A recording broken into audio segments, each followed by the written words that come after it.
सद्गुरू श्री ब्रह्मचैतन्य महाराज गोंदवलेकर यांचं प्रवचन 13 मार्च. परमात्म्यावर पूर्ण निष्ठा पाहिजे.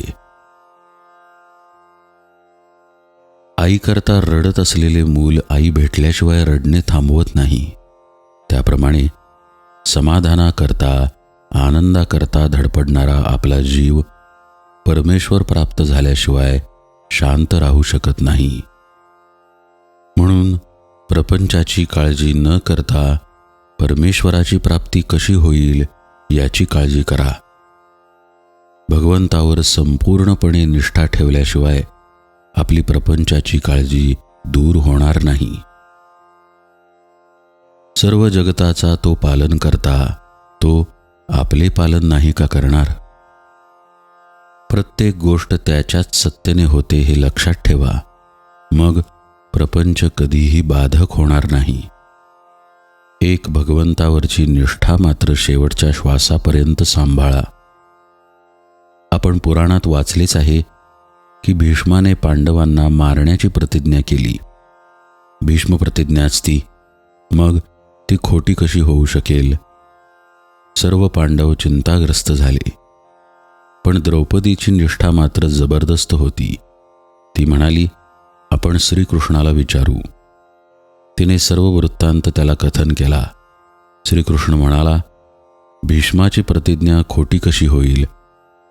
तरी आपण एक प्रयत्न करून बघू.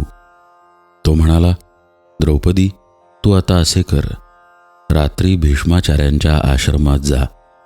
तिथे फक्त संन्याशांना आणि स्त्रियांना मुभा आहे. मी तुझ्याबरोबर आश्रमापर्यंत येतो. त्यानंतर श्रीकृष्ण द्रौपदीला घेऊन भीष्माचार्यांच्या आश्रमापर्यंत गेले आणि बाहेरच तिचे अलंकार आणि इतर वस्तू सांभाळत बसले. श्रीकृष्णांनी तिला आत जाताना सांगितले की भीष्माचार्य आता झोपत आहेत. अशावेळी तू आत जा आणि बांगड्या वाजवून नमस्कार कर. त्याप्रमाणे द्रौपदी आत गेली आणि बांगड्या वाजवून भीष्माचार्यांना तिने नमस्कार केला. त्यांनी लगेच तिला अखंड सौभाग्यवती भव म्हणून आशीर्वाद दिला.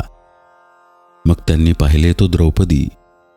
तेव्हा ते म्हणाले, द्रौपदी, ही अक्कल तुझी खचित नव्हे. तुझ्याबरोबर कोण आहे ते सांग. ती म्हणाली, माझ्याबरोबर गडी आणला आहे, तो बाहेर उभा आहे. भीष्माचार्यांनी बाहेर येऊन पाहिले. त्यांनी श्रीकृष्णाला ओळखले, परंतु आता सर्व काम होऊन चुकले होते. म्हणून म्हणतो, परमात्म्यावर पूर्ण निष्ठा पाहिजे. या निष्ठेच्या आड जर काही येत असेल तर तो म्हणजे आपला अभिमान. हा अभिमान सर्वांना घातक आहे. तो घालवण्यासाठीच परमात्म्याला वारंवार अवतार घेणे भाग पडले. ही अभिमानाची हरळी नाहीशी व्हायला भगवंताच्या नामासारखा दुसरा उपाय नाही. नामावर प्रल्हादाने जशी निष्ठा ठेवली तशी ठेवावी. त्याने नाम निष्ठेने घेतले आणि निर्विषय होण्याकरिता घेतले. आपण ते विषयासाठी घेऊ नये. नामापरते दुसरे सत्य नाही हे समजावे. याच जन्मात हे नाम शांतीचा आणि समाधानाचा ठेवा मिळवून देईल. नामस्मरणात स्त्री पुरुष, श्रीमंत गरीब हे भेद नाहीत. फक्त ते श्रद्धेने घेणे जरूर आहे.